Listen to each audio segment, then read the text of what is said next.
শুধুমাত্র শক্ত স্টিল ব্যবহার করে ডুপ্লিকেট আইফেল টাওয়ার তৈরি করলেন ৭৭ বছর বয়সী ফরাসি দাদু ফেসলার। হুবহু প্যারিসের আইফেল টাওয়ারের আদলে এই আইফেল টাওয়ার তৈরি করে তাক লাগালেন তিনি। নিজের জমানো টাকা খরচ করে শুধুমাত্র মনের তৃপ্তি মেটাতেই ডুপ্লিকেট আইফেল টাওয়ার তৈরি করলেন ফেসলার। হ্যালো, আমার নাম জিন ক্লদ ফেসলার এবং আমি আমার পিছনে আইফেল টাওয়ারের নির্মাতা। আমি অনেকদিন ধরেই গুস্তাভ আইফেলের ভক্ত। ফ্রান্সের পূর্ব আলসেস অঞ্চলের বাসিন্দা অবসরপ্রাপ্ত ধাতুশিল্পী জিন ক্লদ ফেসলার। প্রাত্যহিক জীবনে ধাতুশিল্পীর কাজ করলেও তিনি সব সময় চাইতেন নতুন কিছু করতে।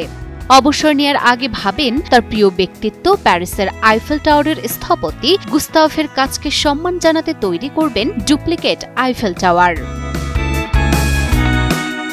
যেই কথা সেই কাজ। গত ৮ বছর আগে নিজের পকেটের টাকা খরচ করে ডুপ্লিকেট আইফেল টাওয়ার তৈরির কাজ শুরু করেন ফেসলার। আইফেল টাওয়ার বিশ্বের সবচেয়ে বিখ্যাত স্মৃতিস্তম্ভ, তাই আমি সেটাই করতে চেয়েছিলাম, কিন্তু এখানকার মতো নয়। আমি আসল টাওয়ারটি পছন্দ করি।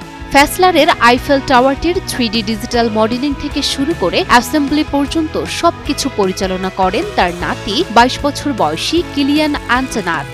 ১৪ বছর বয়স থেকেই কিলিয়ান দাদার সহযোগী হিসেবে কাজ করছেন। আমি সবকিছুতেই জড়িত হতে পারি, অর্থাৎ নকশা, অঙ্কন, সমাবেশ, আসলে সবকিছুতেই। আমরা কেবল দুজন, তাই আমি ১০ জন থাকলে তার চেয়েও বেশি কিছু করতে পারি।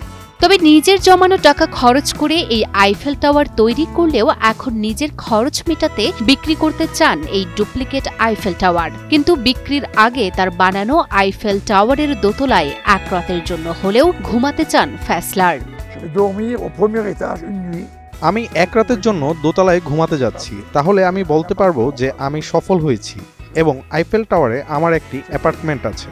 এদিকে আগামী ২৬শে আগস্ট পূর্ণতা পাবে এই নির্মাণটি, কারণ সেদিনই একটি ক্রেন দিয়ে নির্মিত অংশগুলো তুলে যথাস্থানে স্থাপন করা হবে। তারপরই ফ্রান্সের পূর্ব আলসেস অঞ্চলের এক শিল্প পার্কে দেখা যাবে ৩০ মিটার উঁচু এই ডুপ্লিকেট আইফেল টাওয়ার, যার ওজন হবে ৮.৫ টন।